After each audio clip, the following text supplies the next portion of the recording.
그 개인적으로 이창희 시장은 어떻습니까? 이렇게 같이 의정 활동을 하시게 되는데 상황. 이창희 시장이 초선 때는 별로 그러지 않았어요. 그랬던 적이 있는데 재선되고 나서 이분이 좀 바뀌더란 말입니다. 이게 뭐냐면 너무 자신감이 많이 붙어서 그런지 그 이제 그때부터 그 제왕적으로 바뀌어가는 모습이 바로 눈에 보였습니다. 조례를 전체 직원들 조례를 하거든요. 직원들 모아놓고 조례를 하는데 그 컴퓨터로 이렇게 영상으로 나오잖아요. 근데 제가 보니까 처음에 조금 높임말을 쓰고 그 뒤로는 다 말을 놓습니다. 전체 직원들 앞에서. 깜짝 놀랐습니다. 네. 내가 그걸 모를 줄 알아? 누가 어떤 놈 새끼가 어떤 말을 하고 있는지 내가 다 듣고 있어. 이러면서 완전 초등학생 아니 홍대도 그렇게 아마 심하게 하진 않아요. 그때 받은 느낌이 재선 후에 이 양반이 거의 제왕적으로 이제 변해가는구나 이렇게 눈에 띄었고, 그리고 그 이후에부터 하는 행정들이 엄청나게 거슬리는 것들이 많았어요. 제가 이렇게 감사를 하다 보면 문제점이 많이 나오거든요. 그리고 그걸 문제 제기하면 그걸 이제 우리가 좀 잘못했구나 이러는 게 아니라 대받아치기 시작합니다. 초선 때는 안 그랬는데 네. 재선 이후부터도 의정 활동을 계속 그렇게 질의를 그렇게 하시는구나. 답변을. 네. 그러니까 이제 그때 진주국제농식품박람회라고 있는데 이게 2012년에 처음 시작했어요. 그때 한 10억 정도 갖고 하다가 규모가 매년 커져가지고 2014년 되면 42억 갖고 합니다. 일주일 행사하는 거예요. 일주일 행사하는데 돈을 42억을 쓰더라고. 그러니까 막연하게 무슨 일주일 행사하는데 이렇게 들어가나. 그래가지고 정산서를 받아봤는데 엉망이 들어가요. 대형 천막이 있는데 보통 대형 천막을 쳐놓고 뭐 박람회를 하잖아요. 그 천막 하나가 A동 40m 곱하기 90m. 그래갖고 제곱미터당 단가가 얼마인데 얼마다 이렇게 돼 있어요. B동도 40m 곱하기 90m 이렇게 돼 있는데 사진을 보면은 A동과 B동은 확연하게 차이 납니다. 이 정도 크기와 이 정도 크기의 차이예요. 물론 이거는 좀 다른데 하여튼 이 정도 차이입니다. A동은 이만하면 B동은 이만한데 똑같이 40m, 90m가 돼 있어요. 그러니까 이걸 보고 이게 있어 돈 엄청 세우고 있구나.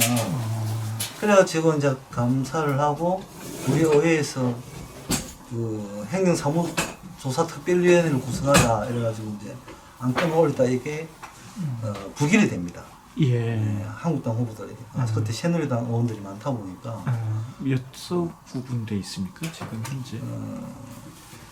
13대 7 정도 13대 7인데 그때는 그래도 11대 9가 나왔어요. 그때 부결이 됐죠. 그때 이제 제가 시정 질문을 많이 했거든요. 예. 시장 불러내서 내가 물었는데 이게 이제 그 아무 문제 없는 걸 괜히 시비 건다는 식으로 이렇게 답했고, 그래서 그때 담당했던 사람들이 오히려 승진을 또 시켜주더라고. 실무 과장이나 이런 사람들을 그때부터 그랬고, 그래서 제가 이제 시장하고 본격적으로 이렇게 좀 막말까지 나오면서 좀 충돌이 생긴 거는 2016년 그때 촛불 집회가 전국적으로 이제 있었지 않습니까? 예. 그때 촛불 집회 나와가지고 이제 시의원이 왔다고 한 말씀 하라 그러길래 제가 나가가지고 그때 한참 2016년 12월 달 행정사무감사를 제가 준비를 하고 있었는데 준비한 내용들이 다 좀 뭐라 그럴까 충격적인 내용들이죠. 야 이건 행정이 아니다 막 이런 느낌을 많이 받았어요. 그래서 제가 나가가지고 제가 이 지금 현 정부의 적폐 아주 심각하지만 지방 정부의 적폐 또한 못지않다. 진주시정 지금 제가 감사를 준비하고 있는데 진주시 행정이 진짜 개판이다. 제가 이번 감사에서 이것을 낱낱이 밝혀보겠다. 여러분들 관심 갖고 지켜봐달라 이런 식으로 얘기를 했어요. 그 말 때문에 이제 11월 21일 날 그 본회의장에 이제 시장이 이제 쭉 들어오면서 저랑 악수하다가 할 말이 있으면 의회에서 할 얘기지 왜 밖에 나가서 떠들고 난리야 이 얘기 하더라고요. 반말로. 그죠. 순간 당황을 했죠. 이게 무슨 얘기인가. 전 그까지는 또 생각을 못 했어요. 그래서 내가 갈라는 사람을 잡고 자세히 말해보세요. 무슨 얘기입니까? 이러니까 팍 불치면서 짜식이 까불고 있어. 막 이러고 까불더라고. 그래서 이제 옆에 동료 의원이 강민아 의원이 있다가 그게 무슨 말입니까? 사과하세요. 이러니까 너는 네 일이나 잘해. 막 이러고 그때부터 이제 그 감정들이 좀 많이 쌓였죠. 그래서 이번 사태까지 오게 된 것 같고 그래서 제가 이렇게 행정은 문제가 있는데 감사를 요청해도 감사가 제대로 안 되는 게 있더라고요. 그래서 그때부터 제가 그냥 고발을 했습니다. 검찰청에 가서 고발장을 제출하고 이번에 이제 녹취록 나오게 된 게 작년 6월 달인가 제가 진주 음식물 쓰레기 처리장 관련해서 형사 고발한 게 있어요. 그런데 이게 처음 조사에서 증거 불충분해가지고 불기소 처분이 됐더라고요. 그러고 있는데 제가 이제 이게 왜 이렇지 싶어서 그러고 있는데 시에서 보도자를 돌렸어요. 아무 문제 없는 거 유재수는 들춰낸다. 뭐 이래가지고 또 진주시 행정을 실로도 추락되고 뭐 이러면서 무고죄로 고발할 것을 적극적으로 검토하겠다 이렇게 그래서 제가 그걸 보고 이제 좀 화가 많이 났죠. 그래 그럼 끝까지 하는 거죠. 그래서 제가 불기소 처분 이유를 해봤습니다. 해보니까 아니 제가 도둑질을 했다고 도둑놈 신고를 했는데 검찰이 도둑놈을 불렀다가 어떻게 된 거냐 그러니까 그 사람 말만 듣고 혐의 없네 이리 처분했더라고. 제 느낌이 그랬어요. 그래서 이건 그냥 넘어갈 수 없다 이래가지고 기자회견을 열고 제가 이건 검찰에서 봐주기 수사한 것이란 의혹을 지울 수가 없다. 그 진주시는 자신들의 잘못은 감춰둔 채 계속 혹시 무민하고 있다. 이런 내용으로 항고장을 제출해서 내일 끄고 항고가 안 받아들여지면 전 재정신청까지 간다. 이래가지고 기자회견을 하고 이제 항고장을 제출했던 거죠. 그 과정에서 10월 24일인가 그때 아마 이게 나왔습니다. 그때 이제 본회의를 마치고 10월 임시회 본회의를 마치고 시장이 가다가 기자실에 들러서 이런 얘기를 한 것 같습니다.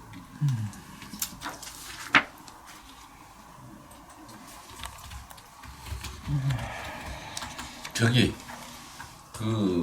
지금 저희가 이제 막말 뭐 이런 불통, 독선 이런 건데 이거는 이제 시의원뿐 아니라 이번에 또 기자들 상대로 그런 걸 했다는데 그걸 이렇게 보시는 우리 의원님 생각은 어떻게 가지고 계신가요?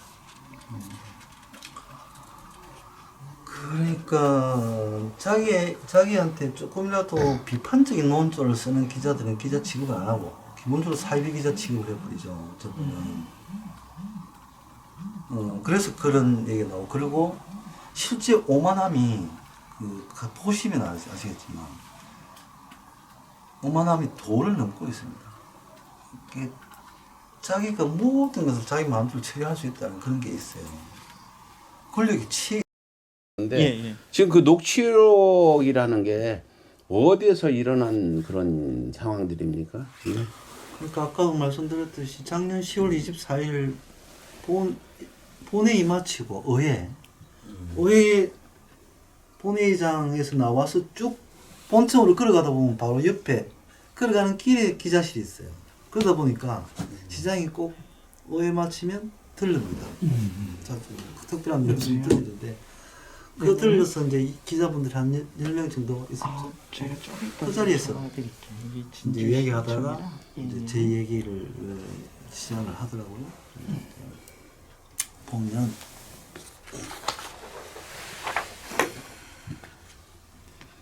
저한테 이제 업체와의 커넥션이 있다. 이게 어떤 얘기까지 하냐면 그 음식물 쓰레기 처리장 운영사를 내 아는 사람을 운영을 맡기게 해주려고 그 예산을 깎았다. 그래서 내가 그 예산 살려주면 이 업체를 운영하게끔 해주면 그 예산 줄게 이런 얘기를 했다라는 거예요. 저희가 전혀 허위사실입니다. 그때 어떤 얘기를 했냐면 그 음식물 쓰레기 처리장에 건식 소화조라고 있어요. 건식 소화조가 있는데 진주도 그게 있고 대구에도 있습니다. 근데 대구는 잘 돌아가요. 어쨌든 운영을 잘합니다. 근데 진주는 뭐 안 되고 있어요. 근데 진주시는 건식 소화조가 안 된다고 뜯어내버리고 40억을 들여서 새로운 다른 걸 놓겠다는 겁니다. 근데 기가 차서 돈 40억이 누구 애 이름도 아니고 일단 대구 업체가 잘 운영을 하고 있으니까 맡겨봐라. 잘하고 있는데 맡겨서 안 뜯어내고 40억 안 쓰고서라도 이걸 운영을 할 수 있다면 좋은 거 아니냐. 그런 제안을 했던 적이 있어요. 근데 제가 그쪽하고 커넥션이 있다. 그래서 예산 깎는다. 있지도 않은 사실을 갖다가 그냥 기자실에서 공개적으로 해버리는 거죠. 그건 저에 대한 인격 살인입니다, 이거. 근데 이제 그래요. 이 시장이 이렇게 뭐 오만 불통 독선 이렇게 지금 비난을 받고 있는데 시정은 우리 의원님 보시기에 어떻게 지금 그 상황들이 시정을 꾸려가는 상황들이 잘 진행이 돼가고 있는지 그 부분이 좀 궁금하네요. 시정이 제대로 되어가고 있는 건 별로 없다고 보여지고요. 이거는 시장이 없어도 그냥 굴러갈 수 있는 정도는 모르겠는데 지금 하고 있는 거 보면은 실제 돈 안 써도 될 곳에 돈 많이 쓰게 되고 진짜 써야 될 곳은 재원 발굴 제대로 안 하고 사업 발굴 제대로 안 한다고 보죠. 그리고 공무원들은 지금 이 시장 취하에서 공무원들이 진짜 말 그대로 복지부동입니다. 시키는 일 외에는 못하게 돼 있어요. 그냥 자기가 좀 열심히 일하려고 하다가는 찍히게 되는 분위기입니다. 근데 건방지게 이 자식이 뭐 이런 분위기니까. 그 의원님, 저희가 이것도 정보 공개 요청을 할 수가 있는데 혹시 그 기자실 관련된 홍보책비가 돼 있을 거 아닙니까? 그 중에 뭐 광고비가 일정 어떻게 나가야 되고 뭐 또 기자들 상대로 해서 식비나 그리고 뭐 기타 뭐 비용들 이런 거 혹시 받아낼 수 그걸 있... 주지 않습니다. 이 얘기. 실제 공보관이 쓸 수 있는 업무 추진비 5천만 원 책정되어 있는 게 있거든요. 예. 해마다 못 가도 지방 내리면 1년에 진주에 5천만 원인데 주로 기자들하고 밥 먹는 데 그 어디 아니, 정확히 어떻게 썼다는 건 제가 잘 모르겠고요. 그 5천만 원 어떻게 쓰는지 구체적 내역을 달라고 하면 절대 안 줍니다. 예산 책정할 때 의원님들 동의를 얻어야 되잖아요. 그렇죠. 네. 그래서 예산을 하면 그게 책정된 금액이 1년 5천이라는 얘기고요. 이게 예산을 우리 언론 예산을 2010년, 17년도 당초 예산에서 거의 한 그때 얼마 정도 깎았죠? 우리 언론 예산은 한 10억대 깎았나? 하여튼 언론 예산 많이 깎았습니다. 공보료도 깎고 뭐 각종 언론 그 광고 예산 뭐 이런 걸 많이 깎았었는데 올해는 이제 기자들이 이제 각 의원들한테 와가지고 뭐 사정도 하고 막 이러니까 올해는 좀 일정 부분 살려주는 게 있죠. 근데 저는 그런 자료들 제대로 안 주면 원칙적으로 예산을 다 깎아야 된다고 생각합니다. 우리 의원들이 돈을 어떻게 쓰는지 그 모르는 예산을 어떻게 줍니까? 예산을 100만 원짜리 예산이 있다 하더라도 세부 내역서가 나와야 됩니다. 이 100만 원을 어떻게 쓰겠다. 그게 해서 우리가 예산 심의를 하는 거 아니겠어요? 예. 이거 필요한 예산이겠구나. 쓰시오. 승인이 되는 거죠. 근데 완전 깜깜이에요, 이거는. 그 저희들이 알아서 잘 쓰겠습니다. 이런 거거든요. 자료 내놔라. 최소한 분기별로 보고는 해야 되지 않나요? 그게? 해야 되죠. 해야 되는데 분기별로 아니더라도 건이 없었으면 1년 동안 쓴 거라도 갖고 와봐라 이래도 안 주는 거죠. 뭐 백지는 식이. 지금까지 그럼 지금 9년째지 않습니까? 그러면요. 아, 8년째죠. 그럼 8년 동안에 그런 거 한 번도 없으셨나요? 그렇죠. 이제 저는 여기에 대해서 관심을 이제 주로 본격적으로 갖게 된 게 이제 2년, 3년 정도. 실제로 우리 의원님이 당하고 나니까 위원회가 아니니까 이제 그런 것도 좀 별로 크게 문제시 되지 않았던 거죠. 워낙 다른 것들이 큰 것들이 많다 보니까 그래 왔는데 또 저희들은 또 그게 또 어느 정도 저게 근데 저기 지금 전혀 모른다 하셨는데 그 의원들, 시의원들이나 뭐 이런 분들의 그 잘못 도전이 있다고 보는 부분이 그 부분이에요. 맞습니다. 그 언론에 책정된 그 홍보비라든지 이런 것들을 지금 작년 거라도 지금 우리가 볼 수 없나요 지금? 정보 공개를 우리가 아니 의원님이 지금 가지고 있는 자료 없으세요? 없습니다. 전혀 주지 않아요 그걸. 아니 이게 무슨 시의회가 그럼 무용지물이지 무슨 시의회가 실제 그런 거 보면 저도 자괴감 들 때가 많고요. 아니 시의회라는 게 제일 중요한 게 언론이 얼마나 중요하다는 거 아시잖아요. 어떤 언론한테 얼마나 어떤 광고비가 나가서 광고비 나간 건 있고요. 그럼 광고비 나간 건 있는데 네. 5천만 원 업무 추진비 어떻게 쓸까 이걸 안 준다는 거예요. 광고비는 그러면 제대로 좀 잘 나가고 있나요? 좀 편중돼서 나가는 게